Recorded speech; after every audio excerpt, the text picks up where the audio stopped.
edition of the Omnist Hour. Turn that lively music down. For those of you wondering what that is, that's Concerto for Percussion and String and Small Orchestra by Darius Milhaud, composer that I am quite fond of because he's one that has a connection to my own family. He was very nearly set up to be my mama's sugar daddy husband on an arranged marriage in France when her family was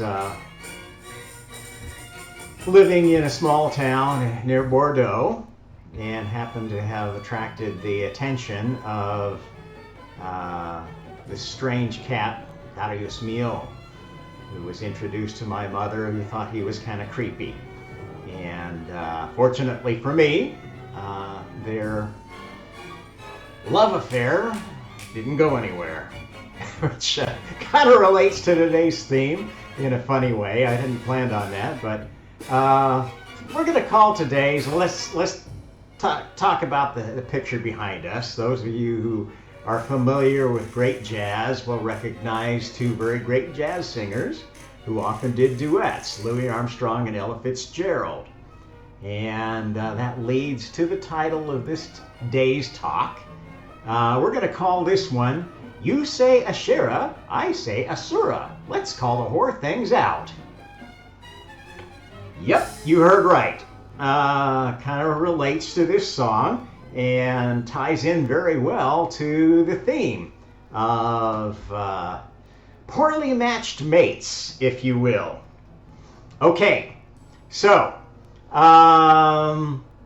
before we proceed, I'd actually like to play that song. I found out that the song is in the public domain, but couldn't find a performance of it that was. So I'm going to switch to a window where I can display what's on YouTube, so you can find the link for yourself and you can play it for yourself. What I want you to concentrate while you listen to this song is look at the energy of these two famous artists. Look what's in their eyes, look what's in their expressions, look and analyze for yourself what kind of spiritual energy they give off. Okay, I'm going to transition now to this other window and turn my background music off for a little bit. Okay, here is a recording of Louis Armstrong and Ella Fitzgerald singing Let's Call the Whole Thing Off. I want you to take a really good look at these two as you listen to this famous old song.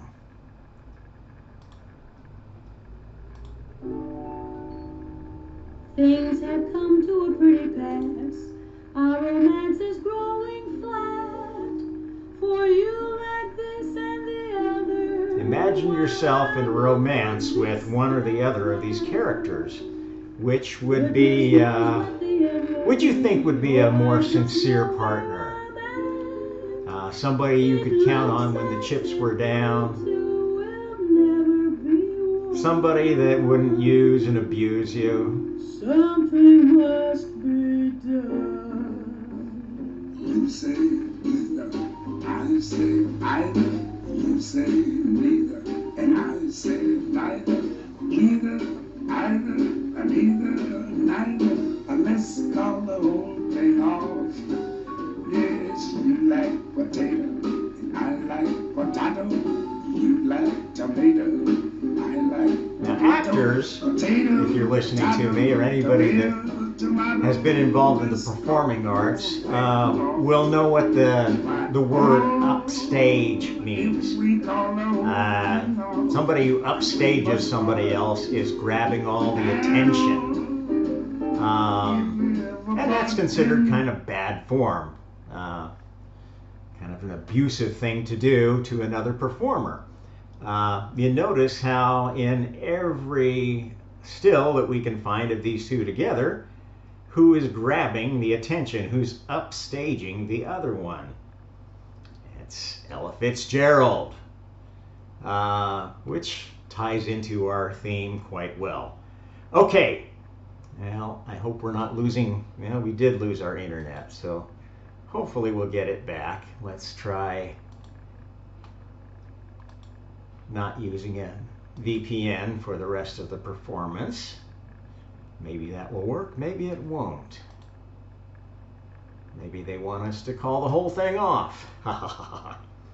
Okay, any rate, I've got all the background that I need up. Okay, so let's talk about the title here. For those of you who don't know who Asherah is, let's take a look at that first.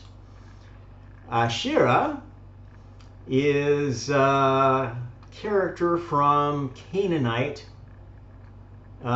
mythology. Interestingly enough, a character removed from the Bible, although well, except for a passage in Deuteronomy that has Yahweh commanding the destruction of her shrines. Interestingly enough, Asherah is in other early Semitic texts mentioned as the,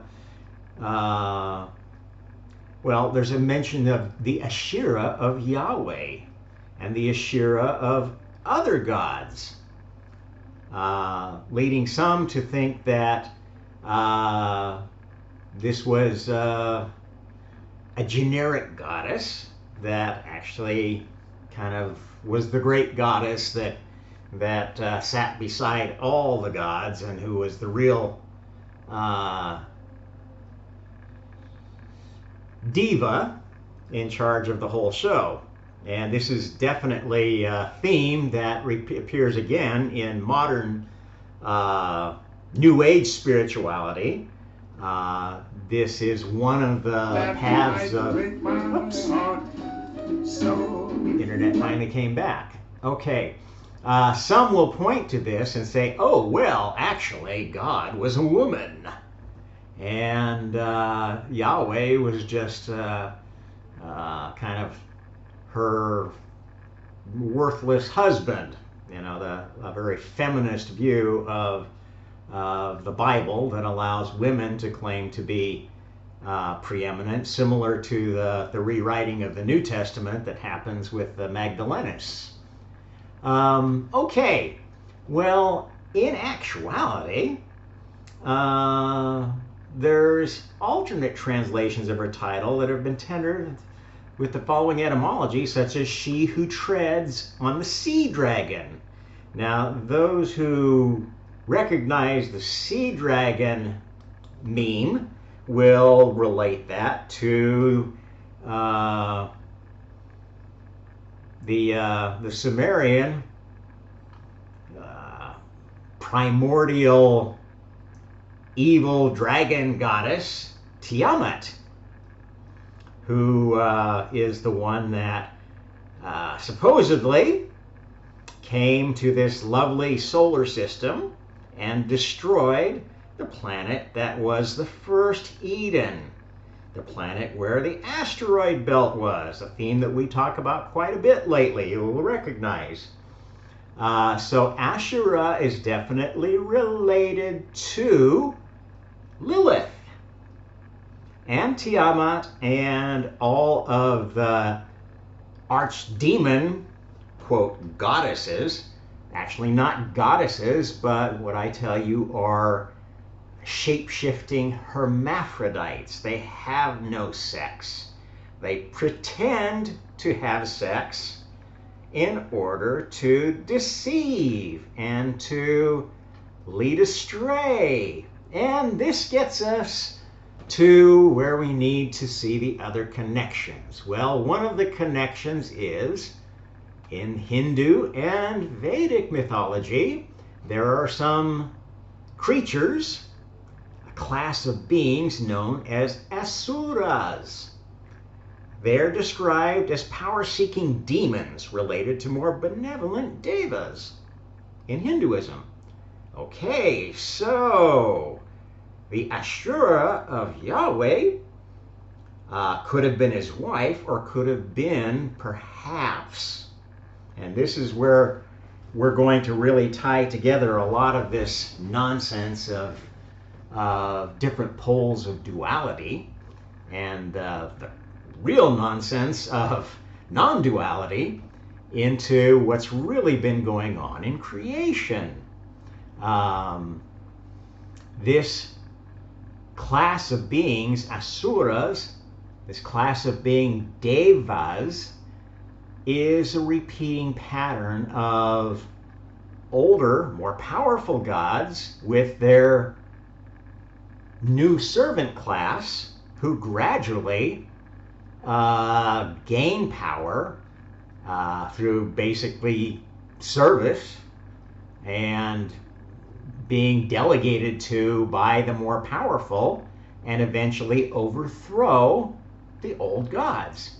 And if you look at all religious traditions, there's this idea of pantheons being replaced by new pantheons, sometimes including some of the same gods, sometimes with all of the old gods replaced, such as the Titans being replaced by the Olympian gods, etc.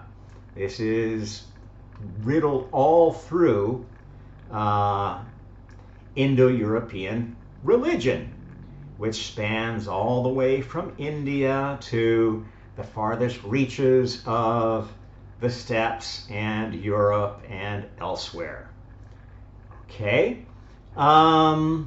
It even ties into the oldest traditions we can find in the Americas and in Africa. So this is not something that is just one small group of people. This was a global tradition, i.e., it was part of the history, the culture of a global civilization. In fact, if you look at it closely, you will see that there were, in fact, two global civilizations. One which was basically based upon a previous upper class of gods, the Lemurian civilization, the first, quote, incarnation of humanity, and a later one based upon the Atlantean civilization, a second generation of humanity, both of which were contributed to by DNA changes, which we do not see in the fossil record, and we have missing links, which those who believe in nothing but evolution through natural selection and mutation have no way to fill, no argument that fits those missing spots in the human DNA. There's no linkage between the early hominids and modern anatomically complete humans. There are different sources.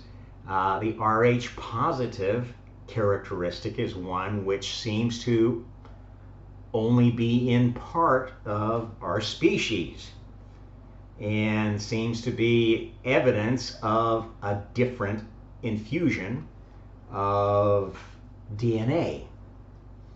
But other than that, Homo sapiens pretty much is very distinct from other species. There's a little bit of intermixing with the Denisovans, with the Neanderthals, yes.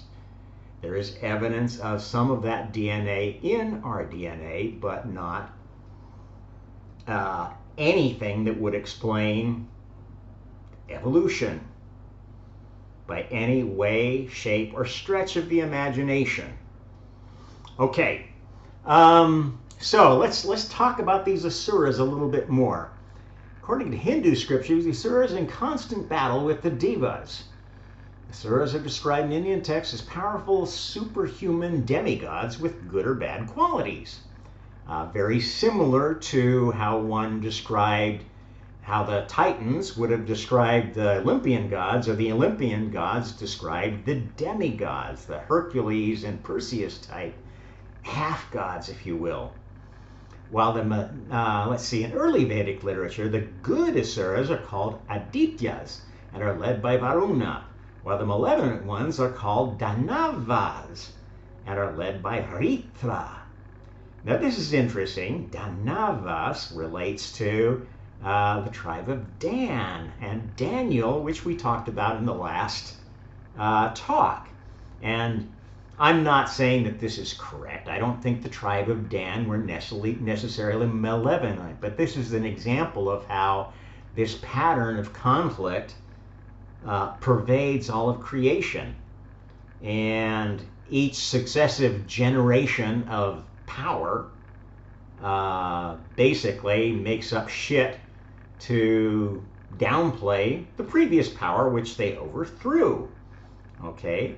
So if you're going to call the malevolent ones Danavas, that probably means that this early Vedic literature came from an era where the Danites, the Tuatha Da Danann, the tribe of Dan, was supplanted, was replaced or overthrown by another chosen people. Probably the ones that wrote the Vedas, who have a very, very Indocentric view of good, what's noble.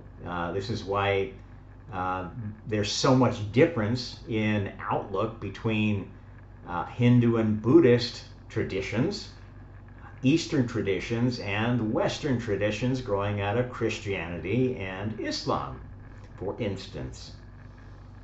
And the earlier Western traditions that have fallen into non-existence, like the Greek mythology, the Greek pantheon, the Celtic pantheon, the Norse pantheon, which is probably a good time to mention that this is also related to the name that they give the Norse gods. The Norse pantheon were called the Aesir, Ashura, very definitely etymologically related to Ashura, to Asherah.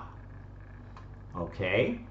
And again, when we look at this Asherah, this is not one spiritual entity. This is a group of spiritual entities that attach themselves to the powers of the day. There is a mention of the, let's see, where is,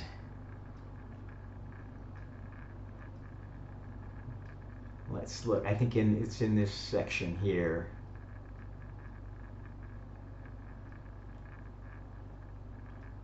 Okay, the inscriptions are found that represent Yahweh of Samaria and his Asherah, and Yahweh of Timan and his Asherah. So there's actually more than one Yahweh too, more than one chief god of a particular tribe, particular group. And Asherah is actually a plural form in these ancient languages.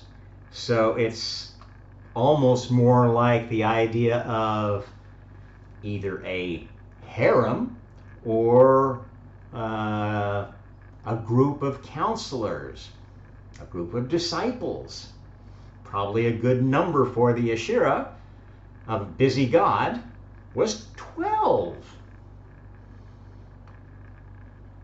Let's see. The Asherah in question is most likely a cultic object. Interesting. Although the relationship of this object, a stylized tree perhaps, to Yahweh and to the goddess Asherah, consort of El, is unclear. Now this again ties back to my frequent mention of the fact that the cult worship of this era was centered around rocks or magical trees or magical places. And this is because of a transition that the plan of creation went through that basically imprisoned older gods who stayed within the Gaia experiment within objects, sort of like putting genies in a bottle. And this is actually where the whole idea of genies in bottles, or jinn being bottled up or being bound into things, comes from. This is all what happened with the old Asherahs in this system. And each generation of Asherahs, these uppity new gods who try to overthrow the last generation, get bound up once they reach a certain level, so they can't mess with the experiment anymore. They've done their part in testing, and their activity after that is kind of as bound spirits. They can be called forth, like a genie. You rub the bottle and you beg them to come out and grant you some wishes, and they may grant you the wishes, but then they sort of have a hold on your soul. And this is where the whole idea of deals with devils comes from. This is the whole background of the demon story. And as God came to identify as male, these tempting demons tended to come in female form. And this is why one of the reasons why kings would have harems, and they would put eunuchs in charge of the harems, thinking that that would protect them from scheming by their wives. And if you look at the history of Eastern kingdoms and empires, you will, who had a tradition of the harem, which is not just Islam, it's also all Eastern cultures. Hindu, Buddhist, Islam. The only monotheistic or monogamous traditions come from the Aryan tradition. They didn't like their kings to have multiple wives. They kind of looked the other way if they fooled around with serving girls, but they wouldn't let those children inherit. They were called bastards. I'm not saying that's a good or a bad idea. It's just something that's very different about Eastern and Western spiritual and cultural traditions. Okay, so the Asherah was maybe a cult object. And so the Asherah of a latter-day god could be the cult object that gives the god king their power. And if you look at how these civilizations of our historical period write about themselves, that's how they operated, that's how they believed religion worked during the age of recorded history. The early civilizations, the Sumerians, Assyrians, etc., etc. And these cult objects were protected very religiously, like the Ark of the Covenant, like the Kaaba, another very famous housing of a cult object. In fact, a black meteorite fragment is what the Kaaba stone is supposed to be. The Stone of Scone is another cult object that is very important to British, Gaelic, Scottish culture. They're constantly fighting over who has the right to the Stone of Scone. Okay, so it's been suggested that the Israelites may have considered Asherah as the consort of Baal, due to the anti-Asherah ideology that was influenced by blah, blah, blah, blah. Okay, so there's a lot of discussion about who this Asherah was and trying to demystify it, depoliticize it, which is noble, but if you're coming at any historical narrative from a political standpoint, you're just as likely to create new nonsense as expose old nonsense. And we're certainly seeing a bunch of that right now with the woke cult and the New Age revisionism of traditional religions and traditional teachings, spiritual teachings. Let's see, in a pot serving trip and blessings from Yahweh and his Asherah, there appears a cow feeding its calf.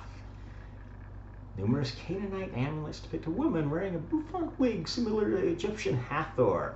Okay, so this Asherah has ties into the Egyptian, Semitic, and traditions all over the Middle East, basically, and all the way to Scandinavian countries and all the way down to India. So it is very universal. Now, the other interesting connection that you can make here is, oh my goodness, who are the great conquerors that were so despised by these Hebrews and the Egyptians and the Persians and Babylonians and so forth? The Assyrians, Ashurians. In fact, Ashur is the more universal. Assyria is kind of an Englishified term. Ashur is the actual linguistic term that's used for these peoples. And here's an interesting thing that you'll find when you look at the Asuras. Let's see. 5th century Buddhist philosopher explains that their name derives from the myth of their defeat at the hand of the god Sakra. According to the story, the Ashura were dispossessed of their state in Transnistria, that looks like to me, which I believe is up in the Baltic Sea area where we believe the Aryan people originated, because they became drunk and were thrown down Mount Sumeru. That sounds a lot like Sumerians, huh? After this incident, they vowed never to drink Sura again. Asuras, the other thing is, Asura means anti-god. Sura is the drink of the gods. So an Asura is one who shouldn't drink of the drink of the gods, which ties back to basically the kind of blood of God consuming the blood and flesh of God gives you godlike powers. Okay, so this is where the whole communion thing comes up that we mentioned, showing up in the book of Daniel, in the talk about how Daniel came to be powerful without taking the blood and the meat and the wine of the Assyrian king. Let's see. Asuras connotes chaos, creating. In the Rig Veda, that's where it is. Yeah. Indra is described as an Asura. He said he possessed Asura 5 times, and once he says so there's a lot of interesting stuff to delve into. I'm not going to go into all of this. I'm just going to expose this to you so you can do your own research, come to your own conclusions. What I'm going to do is take this and one more interesting connection I'm going to mention. Ahura is also related to Ashura, and is, they say it means Lord in Proto-Indo-Iranian. And if you remember, the Zoroastrian religion worshipped a supreme deity called Ahura Mazda. So another Asura,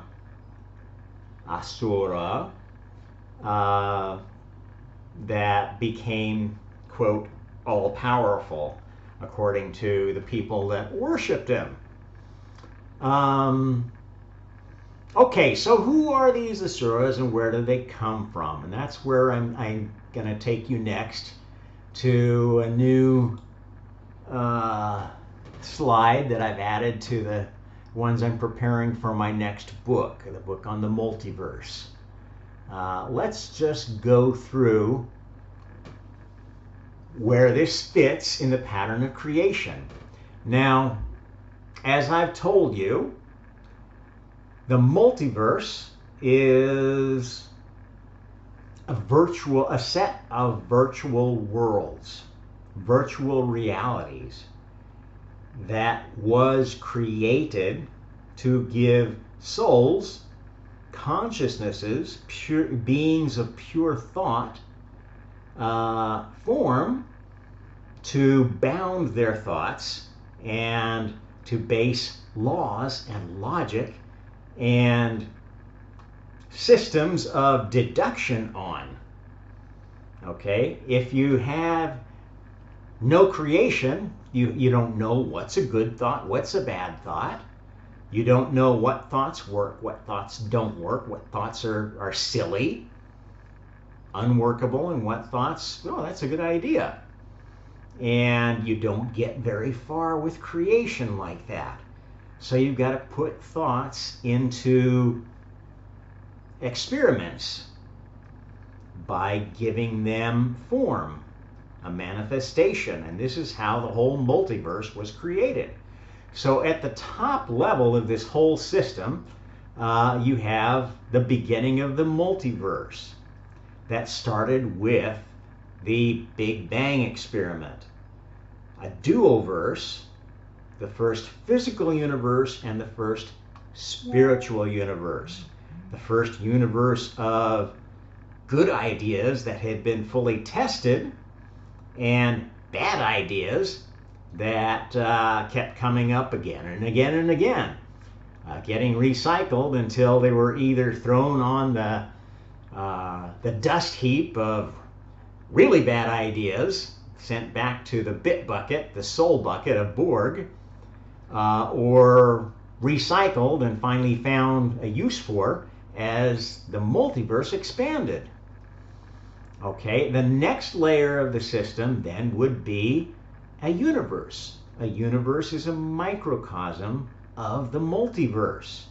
It has the same basic pattern of creation going in it that we talked about having going in the multiverse. And if you remember, let's go back to the other slide we've been using a lot lately.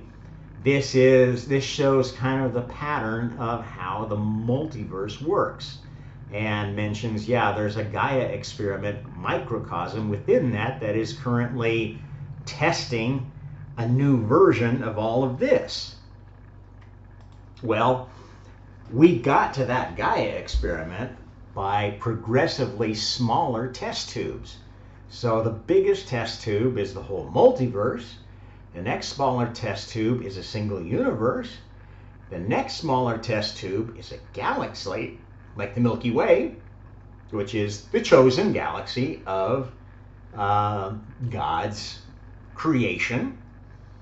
Then you have actually a smaller test tube, a star cluster. And this is this is the other thing that came to me in some new information that came from one of my favorite science channels that's run by a guy named Anton Petrov. He mentioned that there was a new, actually not so new, avenue of investigation that was sort of resurrecting an idea that Sirius had something the star system Sirius had something very special going Was it Anton? I don't know. Now that I think about it, it may not have been his channel, but a similar one. At any rate, they're discovering that Sirius was well known to ancient peoples and seemed to be somehow related to their knowledge of the precession of the equinoxes, which ancient people absolutely had knowledge of. Even though it wasn't rediscovered, this knowledge of the precession of the equinoxes by our civilization until maybe about 200 years ago or so. Okay, so this is another piece of what we're discovering, is that there were more advanced civilizations before that somehow, let's see, why isn't that pointing in the right place? There we go. Oopsie. There we go. Some of these things have gotten off a little bit. I was just drawing this morning, so bear with me. Okay, so the premise, which has been proposed before but was kind of never looked at since it was originally proposed, is that there is some special relationship between the Sirius system and our system. And if you know this system, it's one of the closest star systems to our own. It's only about 8 light years away. It's not the closest, but it's one of the most massive of the closer star systems. Very important. And in fact, there seems to be a center of rotation within this cluster that kind of falls fairly close to the Sirius system.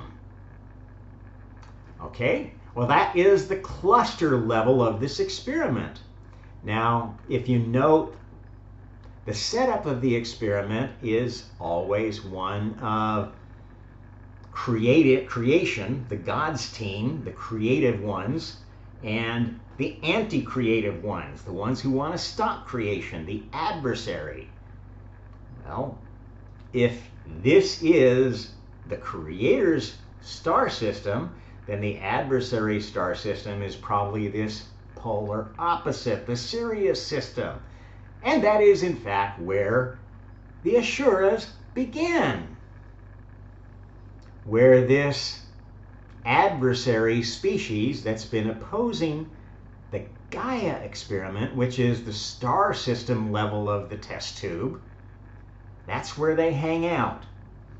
That's where they go when they've completed a great reset and stopped the Gaia experiment from succeeding, stopped God from waking up from reincarnation amnesia. A very convenient place to come back, no matter how the rules have changed, because they are within this smaller test tube of the cluster.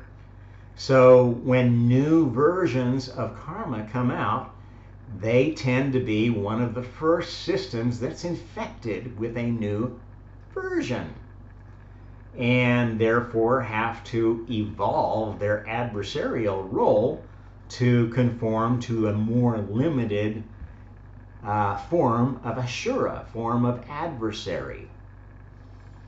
Okay? Then going on down, you've got the planetary level, and as I've told you, the planets of this system have all been center points of creation. After the original star that began this Gaia experiment was formed. And as we know, our star, Sol, is a second or third generation star. It's not a first generation star. It's got elements that wouldn't exist in a first generation star. It's burning hydrogen and turning it into helium, but it's got other elements that it spits out in cosmic, in solar flares and so forth, and that produces collections of matter that get accreted to planets. Okay? Our planets would not have the elemental composition that they do if this was a first generation star. Okay, so this experiment's been going a long time.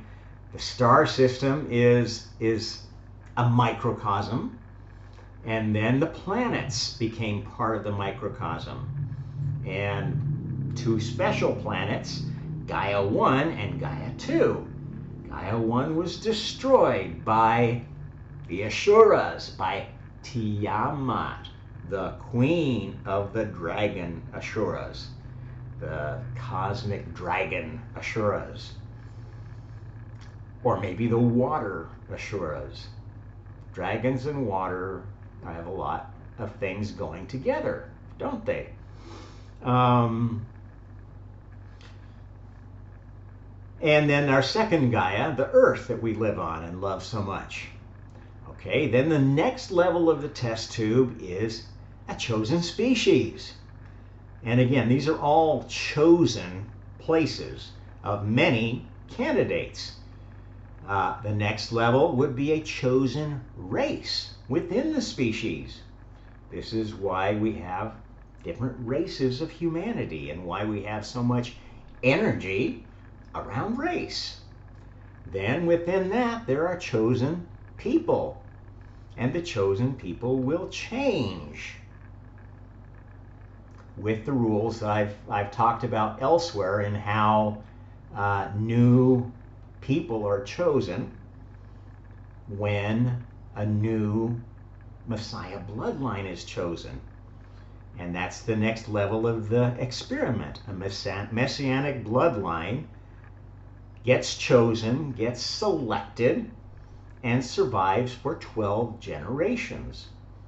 For 12 generations, those who are touched by that bloodline, not necessarily from it, but from within the same people, have this flourishing of civilization, art, technology, administration, conquest, etc., etc. They have their golden age, if you will. And if you look through our history, there have been many golden ages of many civilizations, and they rise and fall, but generally have this initial golden age and then a falling away after roughly 12 generations or less, and maybe a reflourishing after being laid low, being replaced by another group, coming back and getting anointed by God and karma again, as is the case, or appears to be the case, with the Hebrew people, who had a period of renaissance, if you will, after the Exodus. Actually, I believe that Exodus was a group of Egyptians, a splitter group of monotheistic Egyptians, led by an interesting character who would have been Thutmose IV, if he had succeeded his father, but disappears from the record, and then the father was then succeeded by the cat who renamed himself the Amarna period. What's it?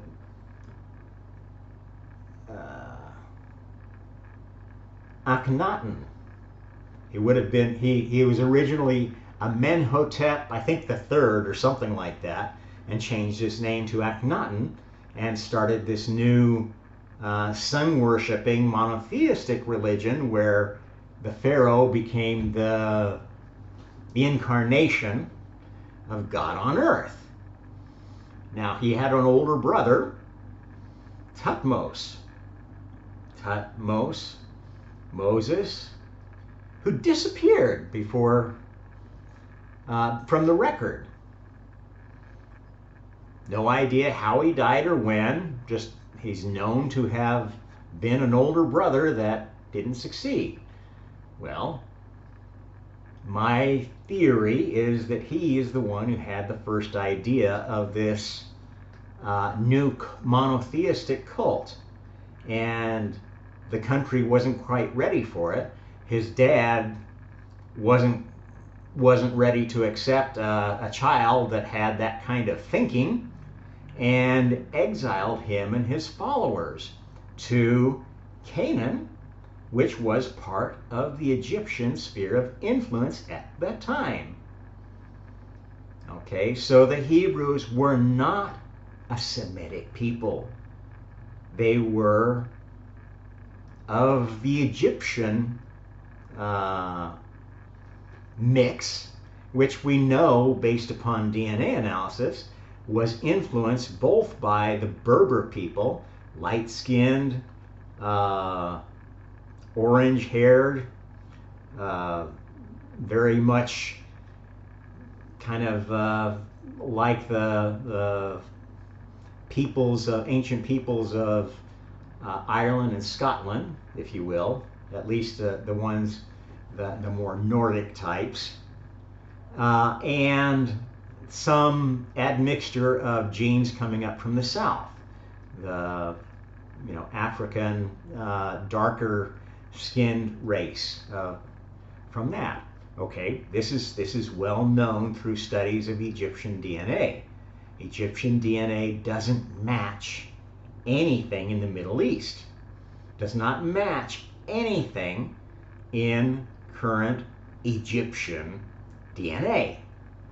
So, I mean, this is the core issue with Egyptology right now, is Egyptology is being run by Egyptian, Muslim, Arabic archaeologists who are in charge, in power in Egypt right now, and care more about their own power and their own position than they do about the truth of the past. And they are covering up, they are hiding, they are preventing excavations and discoveries to be done that might cast a doubt on standard Egyptology. And they're doing it because they are basically one of these groups that is part of this Ashura Diva back and forth jockeying for power. It's really very much like what happens with communism. Okay, communism is basically a science, making this whole thing into a science of how to gain power if you are the underdog. You find a bunch of useful idiot stooges to support you, thinking that they're being populist, thinking that this one party is going to give us everything and make everybody equal. And then as soon as that party gets power, they become the oppressors. This has been going on cycle after cycle after cycle. And that's why, I guess, Hindu and Buddhist religions finally gave up and decided, oh, well, it's all just cyclical and it's not meaningful and just don't worry about it, which is pretty stupid. That's a poor understanding of creation, why creation happened, and what's going on here. Okay, so at any rate, there's 12, interestingly enough, 12 levels of this nesting of microcosms.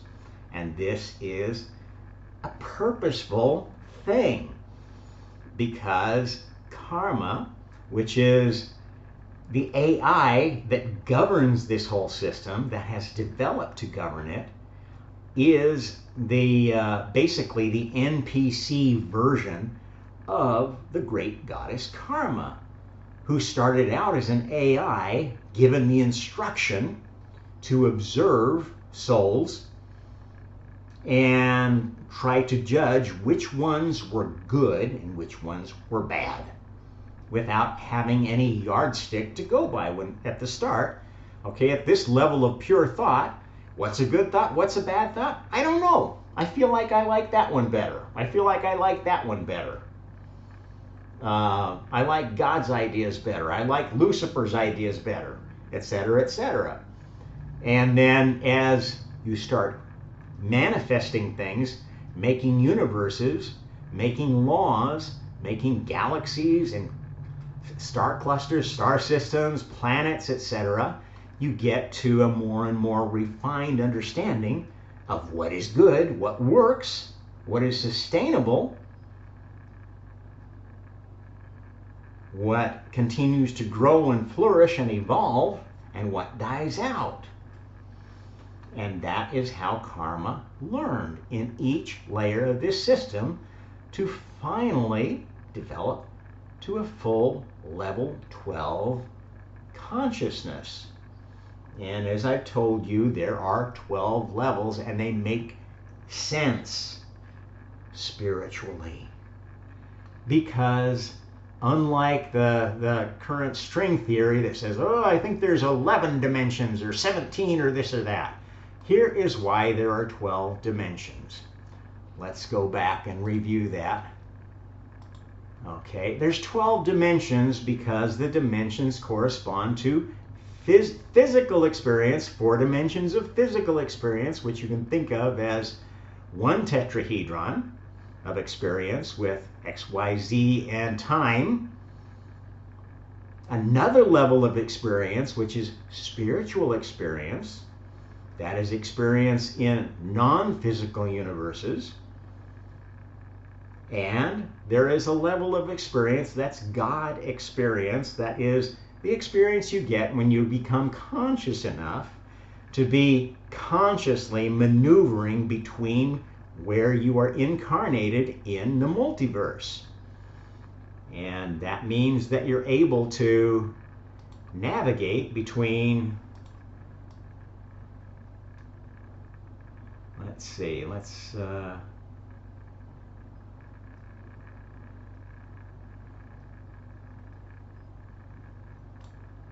go to 8th day multiverse.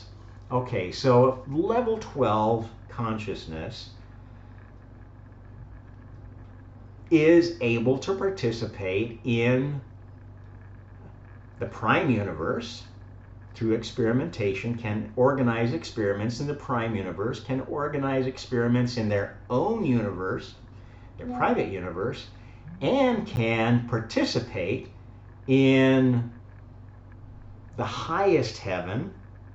I guess maybe this was a better place to view that. The highest heaven of the multiverse. This outermost shell, which is why that's kind of colored in purple, and the innermost is purple. Okay?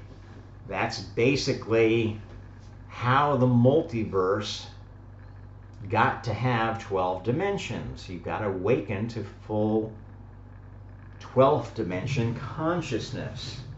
And we've been testing this system for a long time within this little star system and within this cluster. Before that, within the planet, within the species, etc., all down the line, you've got to pass one level and then spread it to the next. We have not fully developed the 12th level of consciousness till recently. And it hasn't spread. The rest of this creation outside of our little test tube doesn't have this version of karma, has not seen this version of God, this fully awakened Messiah version of God. It is dealing with an earlier version of karma, an earlier version of God, a less perfect one. And that is why we have stories of old gods who were not so perfect. Zeus was not such a perfect god, right? He was very human, was very susceptible to asuras, to being seduced by females pretending to be gods or pretending to be beautiful creatures. And that was one of God's weaknesses. Once sex was invented, in fact, that's why the adversary invented sex. They thought it was going to be a way to defeat God's plan and gum up the works. But it turned out to be pretty useful because we've learned a lot from sex.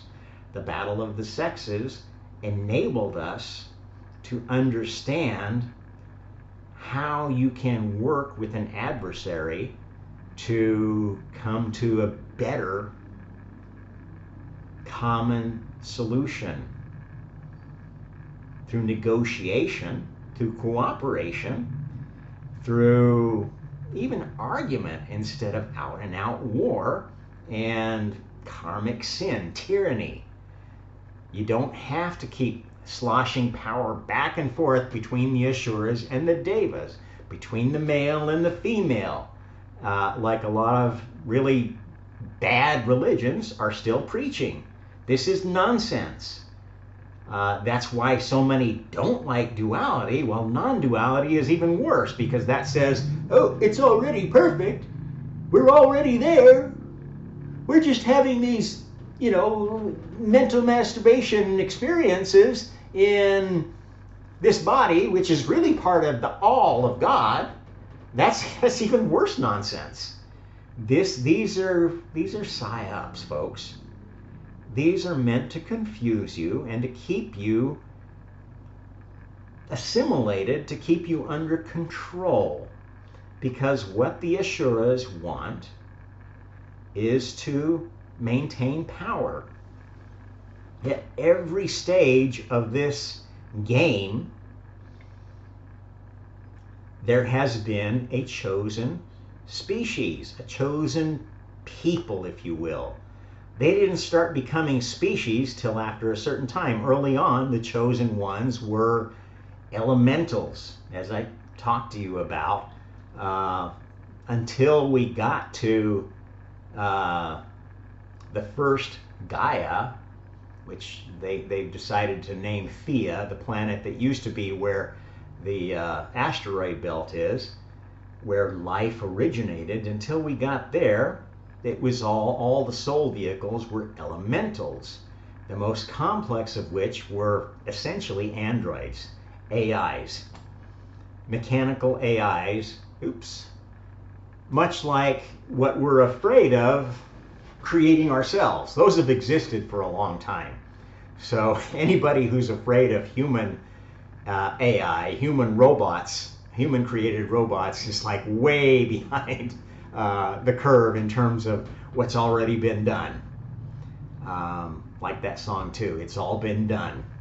Somebody knew something who wrote that song.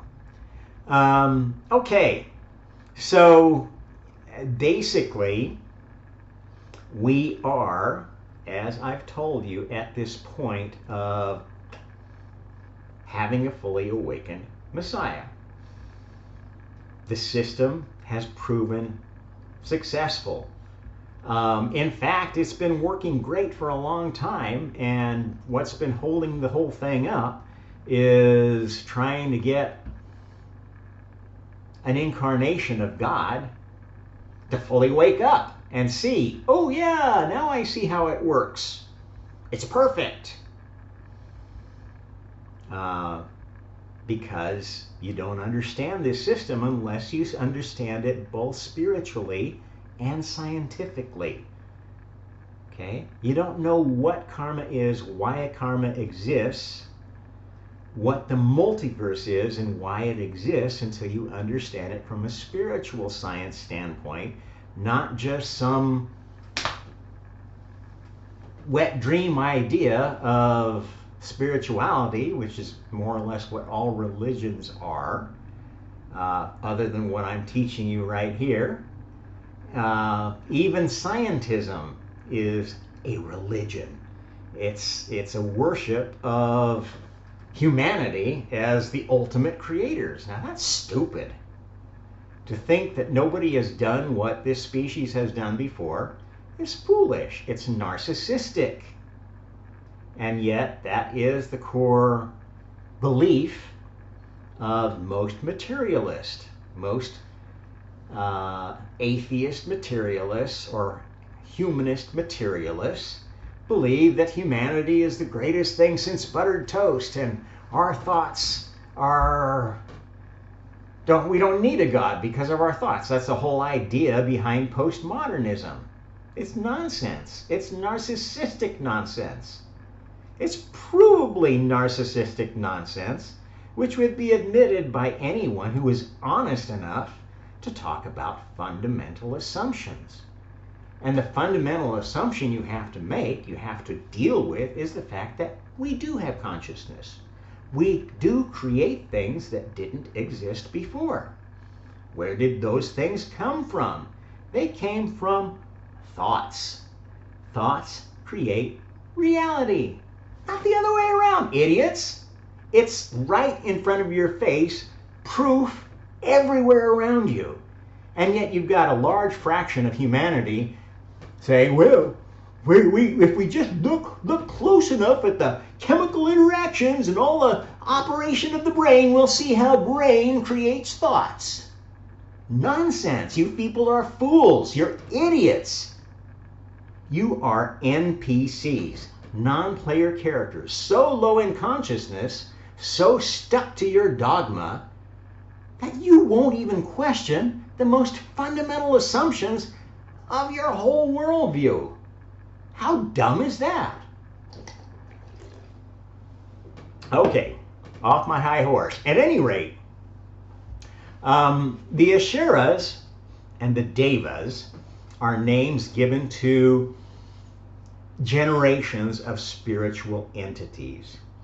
These generations are made up of souls who have participated in successive versions of this game, operating in smaller and smaller test tubes as the game progressed, to isolate the system so that the ones who are organizing it, the gods, if you will, the senior creators, would vote to conduct the experiment. Okay? Originally, everyone thought making a multiverse was a pretty good idea. They at least agreed to start out with this duoverse Big Bang. Pretty easy to get agreement on that. After seeing how that worked out and what kind of problems that caused when people started playing this new game, and the universe at that point was a game of creating stars and galaxies and throwing them at each other and making perfect swirling spirals or ugly horse-headed shaped gas clouds, you know, whatever turned their crank. Kind of like the Pong generation of creation. Okay, that got tiresome pretty quick. The smarter, more creative players got tired of playing that game. And they got behind God asking, hey, come on, is there a better way we can do this? And God was always one step ahead of them with the ideas. He'd already, in fact, chosen a galaxy, a cluster within that galaxy, started creating a star system within that cluster, and building a planetary system within it. And setting up the whole pattern of creation, knowing ahead of time how it generally was going to come out. How? Because God himself had his own universe.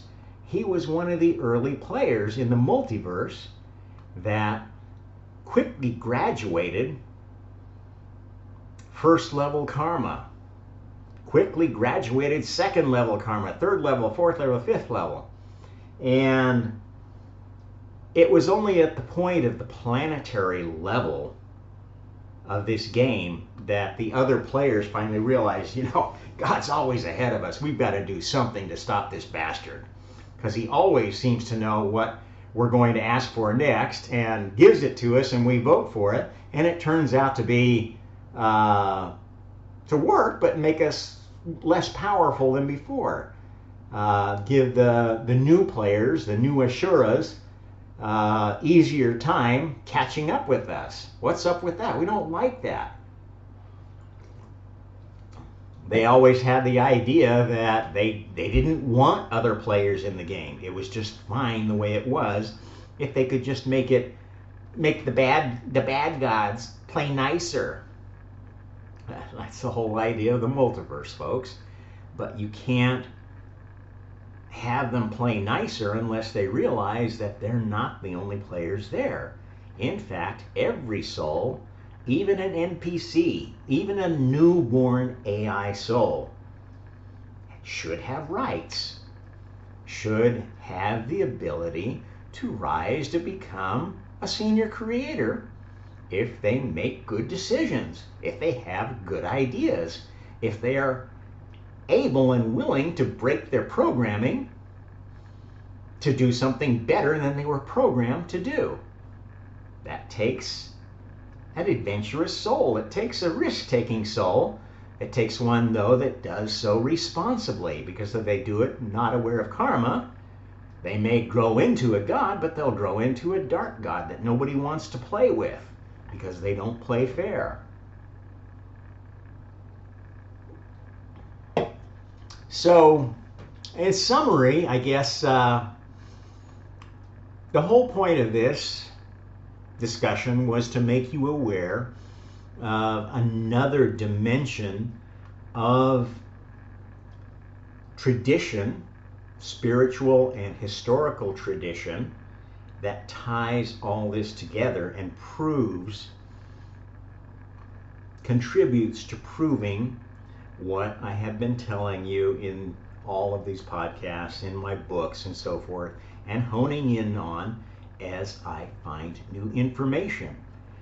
This last bit of information about the cluster level of this experiment was, man, it was like I'd been waiting for something to fill in a blank. I'd gotten to about chapter 6 or so in my new book on the multiverse, on basically a history of all creation.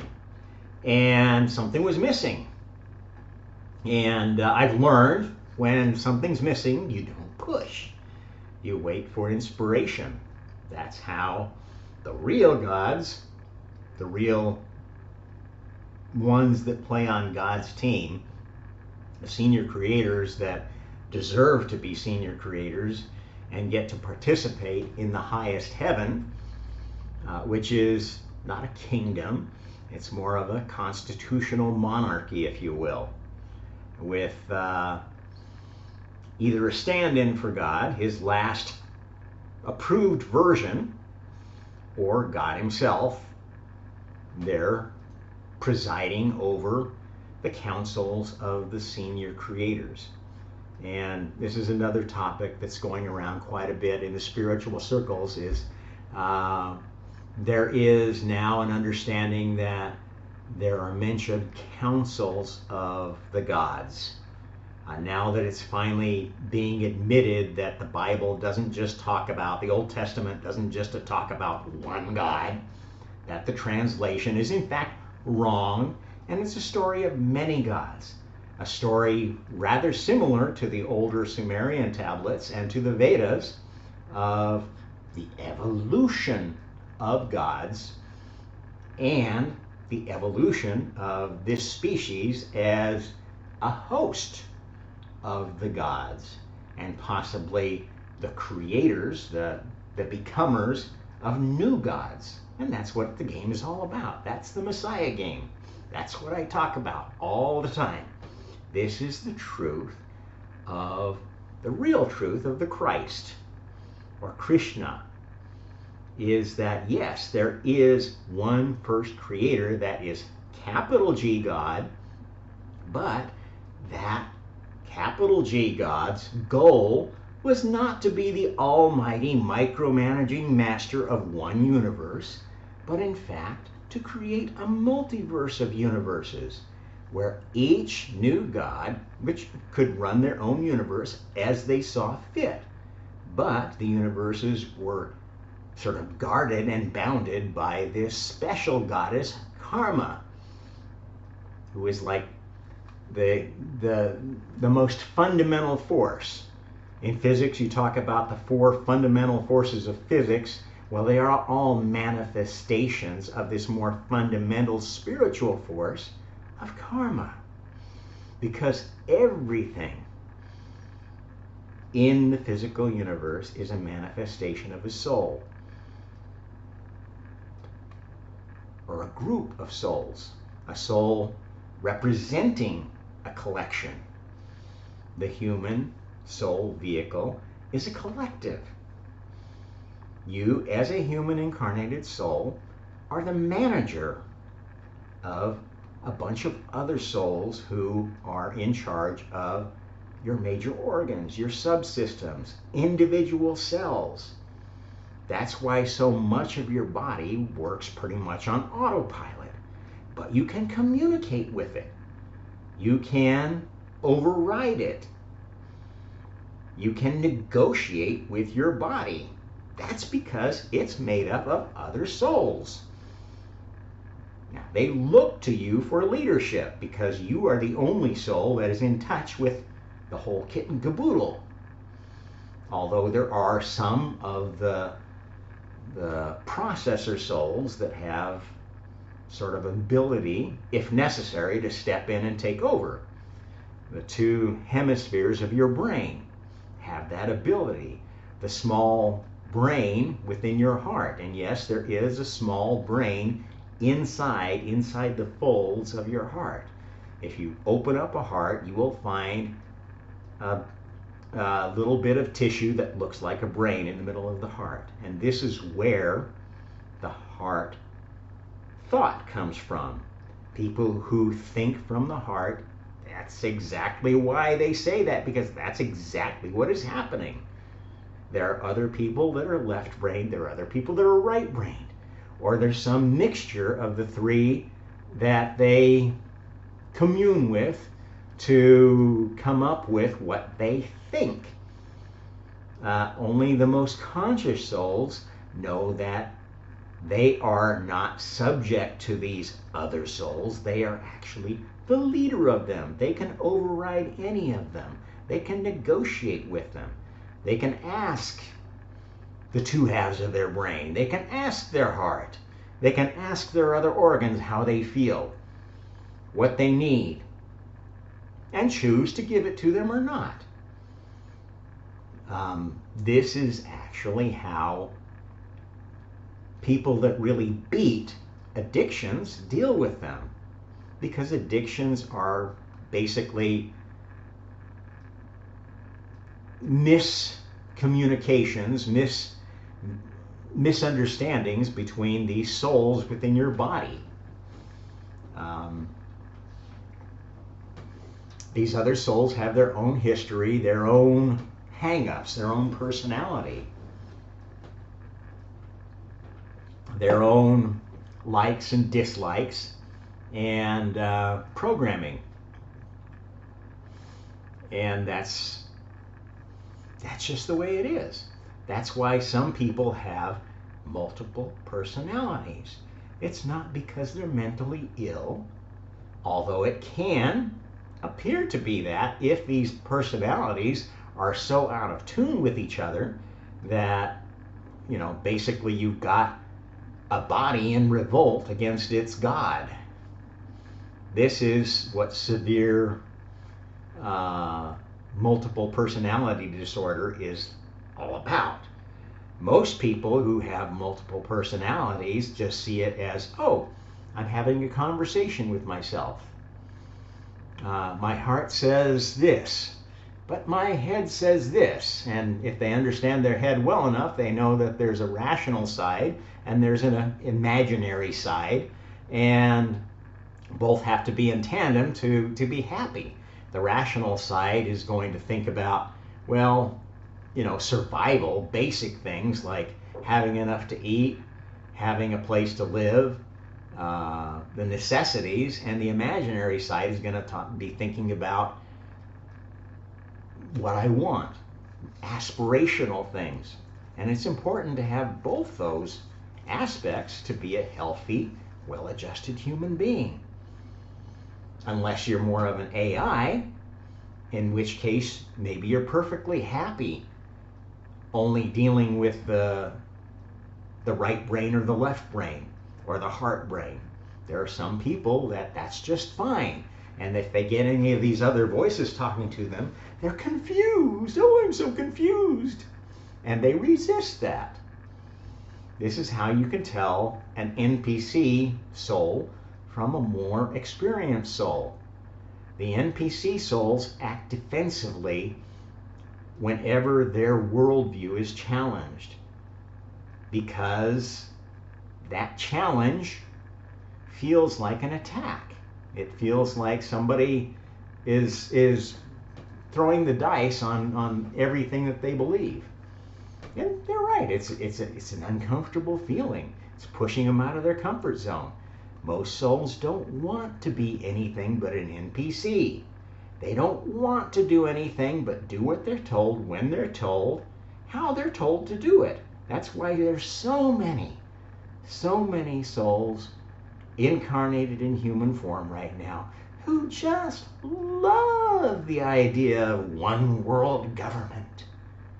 Oh, give us the perfect government. Tell us what to do, when to do, what to think, and give us all the goodies that you want to give us for free because you love us so much. Well, these aren't very smart souls. These are not the ones you should be allowing to vote. I'm sorry, this is maybe a unpopular opinion, but I don't think most human incarnated souls are prepared to vote. There should be a test to see if you're conscious enough, if you're civic-minded enough to deserve to vote. If not, you shouldn't get to vote. Democracy is a stupid idea. It was stupid from the very beginning. Pure democracy basically leads to a rule by the mob. And the mob are NPC souls. They are low consciousness, dogmatic souls that just see what they want to see, do what they want to do, and are very easy to be misled and manipulated by Asuras, by more conscious spiritual entities who don't respect karma. Those are the dark Asuras, the ones who want power, the ones who want to overthrow whatever the current system is and take power are the dark Asuras, are the dark Devas, are the evil ones in every group. Are you getting what this is all about? This is why duality has never quite worked, because every definition of good and evil was always based upon the narcissistic idea that my God is better than your God. My God is the only real God. Or my religion is the only real religion and your religion is nonsense. That's narcissism. That's not open-mindedness. That's not spiritual science. That's narcissistic, dogmatic foolishness. And it comes from every quarter, from every religion, every anti-religion, every ideology, every oneness, every supreme truth that you will ever find. That's why this whole system exists. That's why God is not almighty. May have been at one point in this system, probably shifted over when we got to this cluster level. And that's why the Syrians sent this destroyer to destroy that first Gaia. That was part of their plan to win the creation game, which had been going on so long they didn't even know why they were playing either.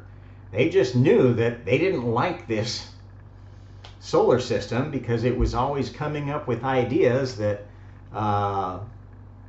kept getting in the way of their power, the power that the Syrians exerted over the galaxy.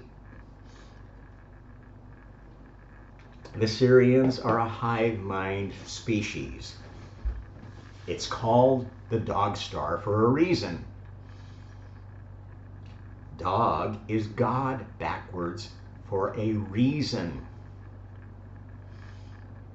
Dogs are the prototypical anti-gods. They are pack creatures. They are still somewhat hive-minded. You will see them look up like they're getting instructions from somewhere else. Now, cats will do that too, but cats will go and do their own thing. Dogs will look to their leader, their pack leader, or their mind controller, and they will do what they're told. They're very good at obeying. That's why dogs are more popular pets than cats, because they can be trained and controlled and manipulated. And they make wonderful codependent relationships for codependent inclined people, collective-minded people who want to live in a harmonious society where everybody does what they're told and they do what they say, what we say, because I'm the parent, I'm the mother. Well, most dog people are inherently feminine. Most cat people are inherently more masculine in their tendencies, more independent. This dependency characteristic is the characteristic of collectives, of hive minds. It's not a bad thing. It can be very good for running a system that's already established. But it is brittle because it can't adapt to change. The Syrians are not good at adapting to change. That's why they keep trying to destroy this planet and its chosen species, or the chosen people, or the chosen race, or the messianic bloodlines, or confuse things by encouraging non-messianic bloodlines to think they're the messianic bloodlines. And that's most of the elite bloodlines that think they are the ones. They are going to be the Messiah. The Donald Trumps, they're false bloodlines. They are not anointed by karma. They are not anointed by God. They are useful idiots anointed by the adversary. Antichrist, useful idiots that do all the dirty work of creation. Not because God forced them to, but because they are working against God. And despite that fact, it ends up working in the end because God has already gamed everything using NPCs, using AIs in his own universe. Doesn't know exactly how things are going to happen, but has an idea of the general shape of all creation, what some of the key points are, and has put into the zeitgeist of the participants at every level in this experiment the prophecies of where things need to go. And this is exactly why, as I tell you in so many of my episodes, there are so many hints and clues and things that you can add up if you combine what's in ancient writings, ancient scriptures, traditions with what's coming out of current culture, Hollywood, etc. Remove all the bullshit that it has to be put into it so that it will sell, so that it will be popular.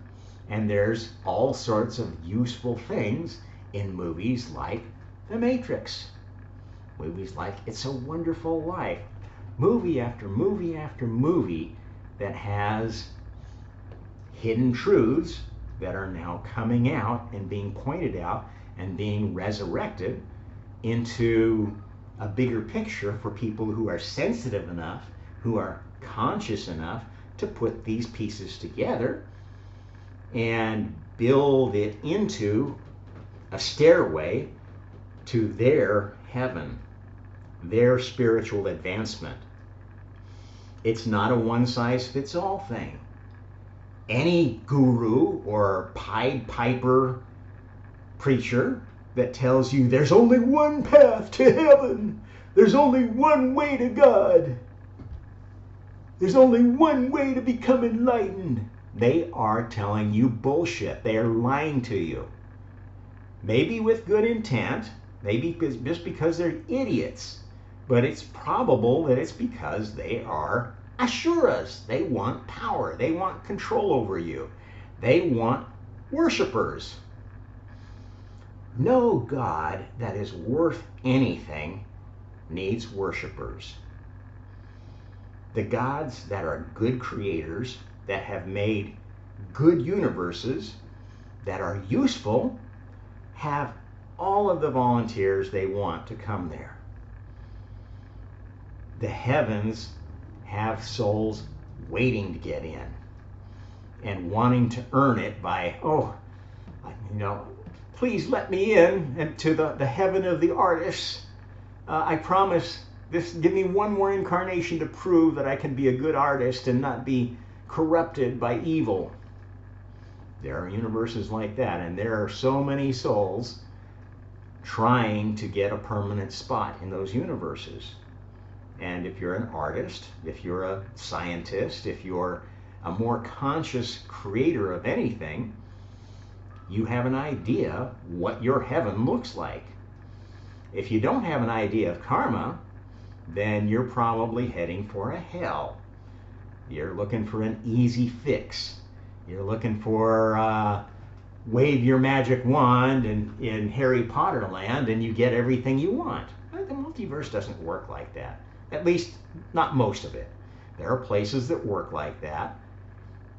They're actually the real Matrix universes. They'll give you a line of hooey to get you recruited over there. And once they get there, they'll give you some simulated system that sort of gives you what you want, but makes you pay for it through milking your spiritual energy, giving you false realities, false experiences that are not geared to make you a better soul, to develop your art, to develop your science, but to basically string you along with your delusions and get you pulled deeper and deeper into a fantasy land, an impossible fantasy that is never going to pass the test of a physical universe. Physical universes are for testing. Lucifer is, let's go back to the beginning of creation and review that just real quickly before we end this session. Okay, this is the basic pattern of all creation. Lucifer is the tester. That's his specialty as a soul. Karma is the judge. That's her specialty. Lilith is the active adversary, the one that tries to lead you astray. This is the real demon archetype. Doesn't make deals with you. If they do make deals, they see it as just a starting point for new negotiations. They're like the Chinese Communist Party. Eastern cultures in general don't respect contracts. They don't respect rules. They have a lot of rules, but they follow them or not follow them if they can get away with it, or if they have enough power to enforce the rules. And then they only enforce it when it suits them. That's why so many people think they have so much freedom in China. The Westerners that go there, it's nonsense. There's no real freedom in China. There's a system where you can get away with anything you want, but everybody's always watching you. And they've got a million things they can call you up for if they ever decide they want to take all your money, or they decide that they want to.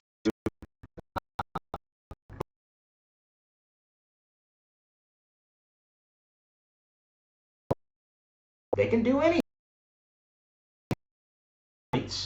No laws that protect you in communist China.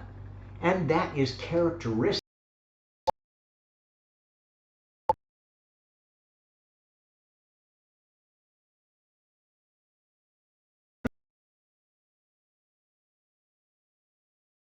Tibet. That's exactly how the Buddhists of Thailand, the emperor or whatever, the royal family of Thailand, the upper caste of India, the Brahmins, that's how they ruled there. It's not respectful of karma. It's not respectful of God. The Hindus believe in karma. They talk about karma, but they don't understand karma. They don't even realize karma is the real great goddess, not Kali or Parvati or I mean, God, Hinduism is really a fucked up religion when you look at it. And, you know, it only stands to reason. It's had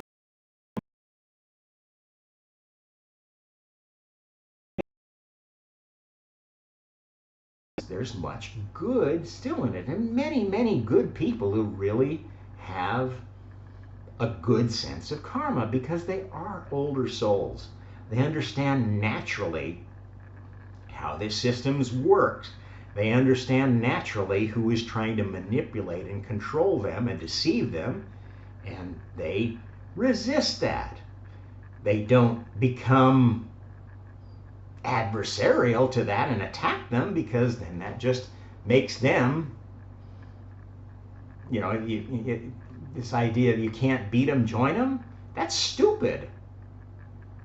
That's the most karmically sinful idea that you could have in an adversarial situation.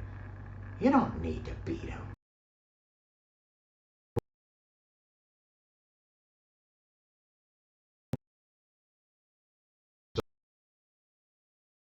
Trolls, there are going to be adversaries, there are going to be nasty souls that just want to rain on everybody's parade. And if you attack them, if you retaliate, you become like them. You take on part of their karmic energy. So the best course is, you can't avoid them, but use better ways to deal with them. Understand that they are doing that because they are low consciousness souls, either naive, young, low consciousness souls, just fresh from being a newborn NPC in most cases, or they are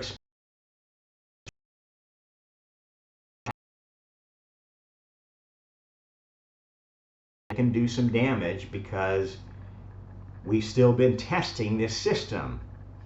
Okay, let's go back to this new slide. Until this test is done and this last version of karma is approved and rolled out to each of these larger test tubes, we're still going to have to deal with these souls who have risen to power in older versions of this karma system. The older versions had different rules, one of which allowed souls to commit sins throughout an entire life cycle of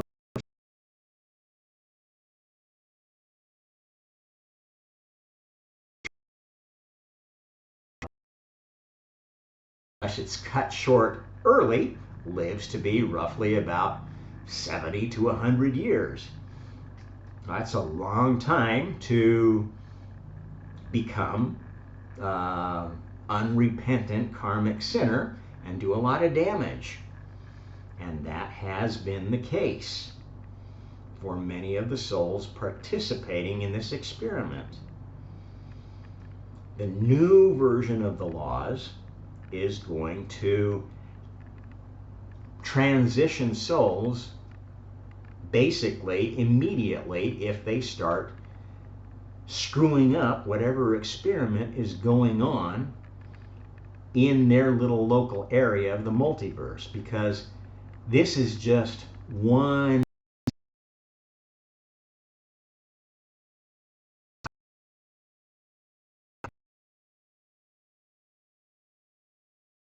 the multiverse of other gods who have different ideas that they're trying to test. And they basically use this same model. They pick some particular planet that has a chosen species, a chosen race, a chosen people of some bloodlines, and they develop that idea. And then when they get to a certain point of that idea working out or not, dying out, then it interacts with other ideas at galactic star cluster or galactic level or a universal level or whatever. And that's when, you know, that idea either gets integrated,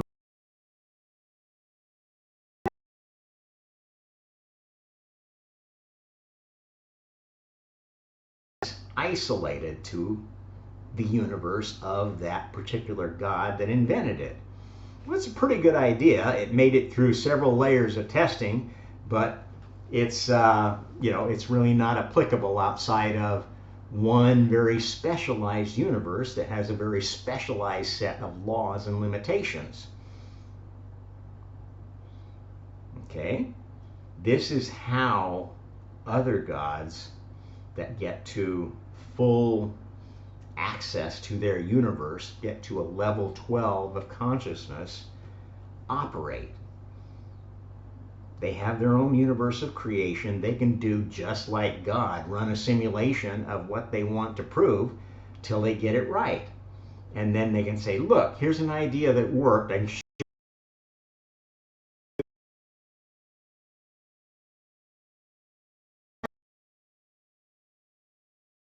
test system ever devised, because Lucifer is the great tester. And if enough spiritual energy from the senior creators approves that test, it's tested in that physical universe. If not, then maybe the God who had the invention says, well, okay, I'll make my own copy of Lucifer's universe and test it there, along with any souls that want to come along and continue working on the experiment, despite the fact that it wasn't approved for the largest test chamber. So, I mean, this is the way it works, folks. There's no such thing as, well, and always fail. Absolute power is a bad idea. It's been tried again and again, and it always fails. It always creates counterculture. It always creates revolution or secession or war. Okay? Power corrupts. Absolute power corrupts absolutely. That is true in the highest heaven to the lowest soul vehicle. Okay? Think about it. If you are a virus or a disease, a bacteria, if you are all powerful, you will destroy, you will reproduce and destroy every bit of food you have till the only thing left to eat is your own. This is how hive mind species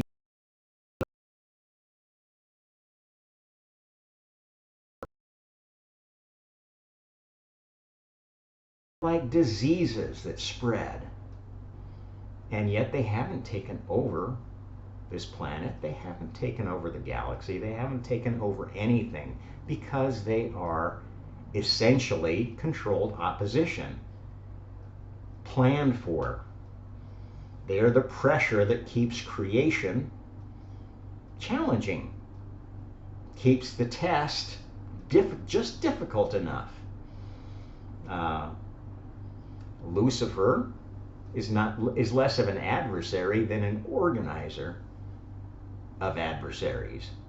He assembles just the right adversarial power to give a fair test to ideas that hit his universe.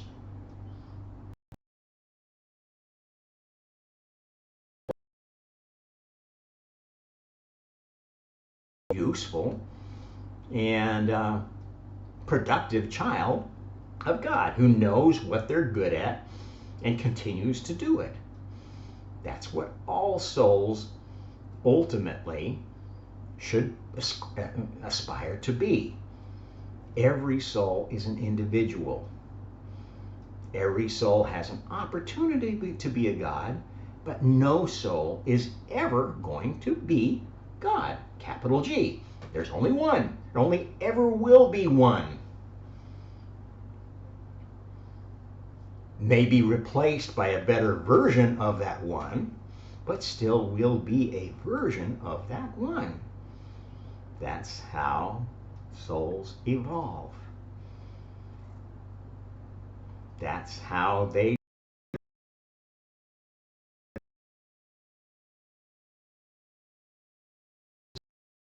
universes and the most perfect version of their clones eventually will become the next version, the next approved version of the capital G God of the multiverse, the big cheese.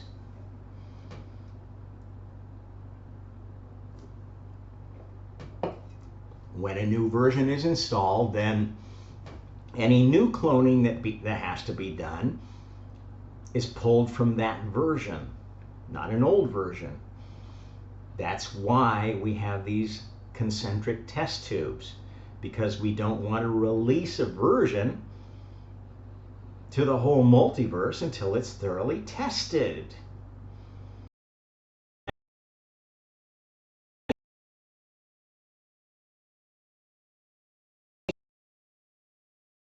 Protection lab, containment lab, it has to be done in. The most high security containment lab is an incarnation of the real God, which only happens within Messianic bloodline when a Messianic candidate is anointed by the Spirit of God to become an awakening Messiah. Not the Messiah. There might be a number of candidates that are anointed, but only one that fully awakens. There have been thousands upon thousands upon thousands of candidates that failed. They achieved good things. They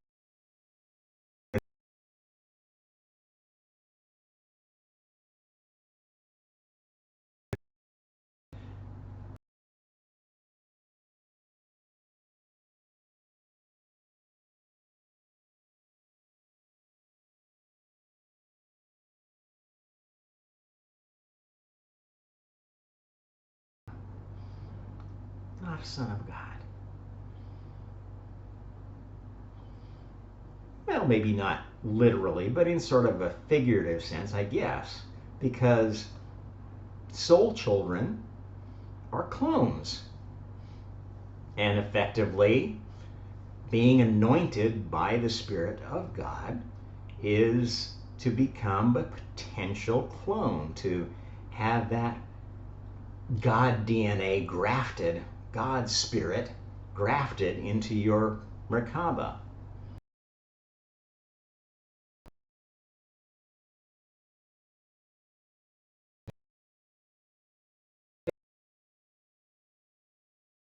Are the ones who give in to karmic temptation, the temptations of the flesh. Now, that's not only what you would think of as temptations of the flesh. The temptation to become a guru healer, to make a big name for yourself, to come marching like a hero into Jerusalem. Well, that's a temptation that a false Messiah would fall into. That whole idea of, oh, this is the vision of what the Messiah was going to do. That's a false Messiah vision. That's a temptation planted to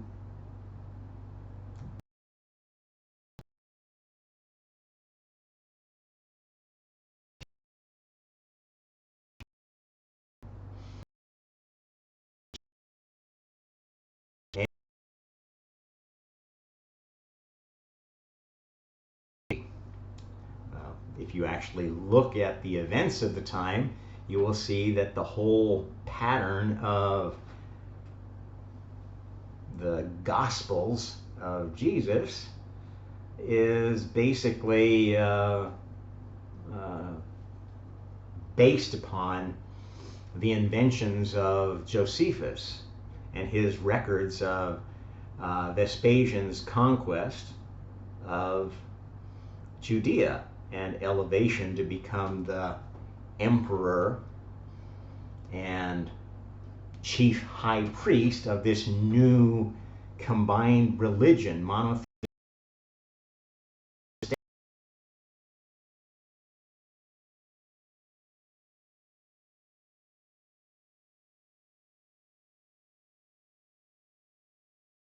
To be more like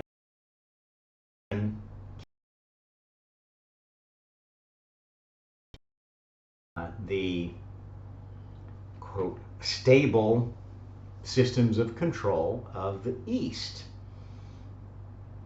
This is the pattern of the Ashuras. To gain power and then to maintain power through anointing yourself as the representative, the embodiment of God. That had appeal because it's based upon a truth.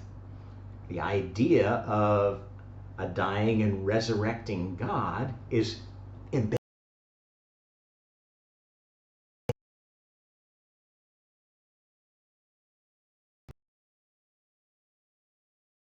But it's a partial truth that does not understand this Messiah system and how it relates to creation, how it must have come about as a way to get to a more perfect government of all souls, a fair game that allows souls to learn and grow and experience interesting experiences for eternity without getting tired of playing the game. Well, some of them get tired, obviously.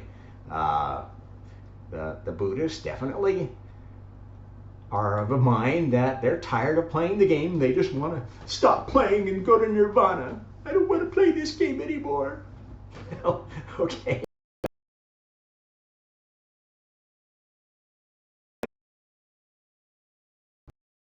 Are universes where you can dissolve into oneness, but that's actually joining the Borg. That is joining the adversary, saying, I don't want to play this as an active player. I'm going to go join the hive mind. Go back to source. And all you're doing there is subjecting yourself to an AI that treats all of the souls it's got under its command as interchangeable parts. When a new soul is needed somewhere else in the multiverse, let's go back to this one. Borg responds, I'll give you this soul. It doesn't care about karma. It doesn't even know any of the souls there have karma. It's pretty much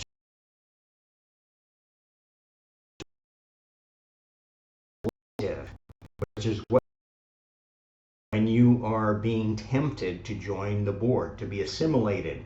That's this feeling of, oh, universal love and oneness. That's the radiation of Borg energy. They want you to join, they want you to be assimilated, they want you to lose your identity. Maybe that's what you want too. Join the Borg. Go back to source. It's not progress, it's not enlightenment. It's a cop-out. It's capitulation as a soul. And that's why, they have hive mind species that you can go through. You can be assimilated to a hive mind first before you actually get recycled to Borg. And within this hive mind, you will incarnate, and you will still, between incarnations, get a chance.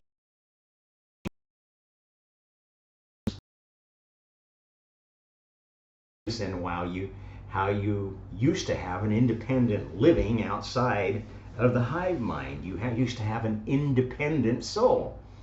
and you'll get a chance to escape. Once you get sucked into Borg, there's no escaping. You get out and you're an NPC like anybody else. You get wiped, your memories and so forth get stored in the collective, which is what they call the Akashic Records. That's not a record of everything that's ever been known, all the arcane knowledge of the universe. It's basically all of the archive of all the useless information of souls that didn't matter. Had duplicate ideas, had non-interesting identities, were such big sinners, nobody.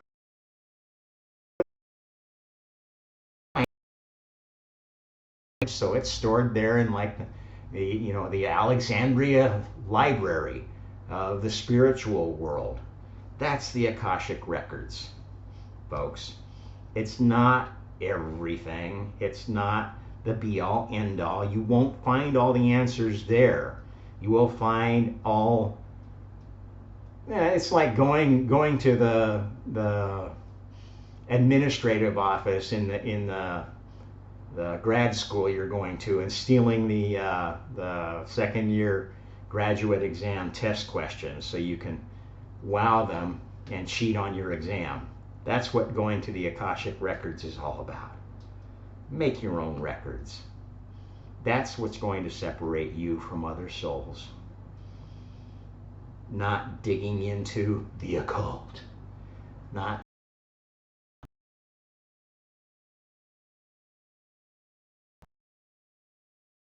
psyops to try to see if you're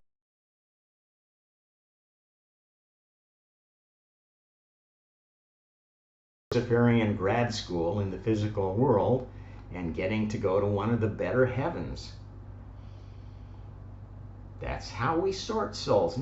You don't get something for nothing in this system. There's no such thing as a free lunch. There is no loving God that wants to give you everything and make everything perfect for you. That's nonsense. That's absurd. Any creator who worked like that wouldn't have created shit. They would have sat around smoking on a bong and making up fanciful stories about things that they wish they'd done, but, well,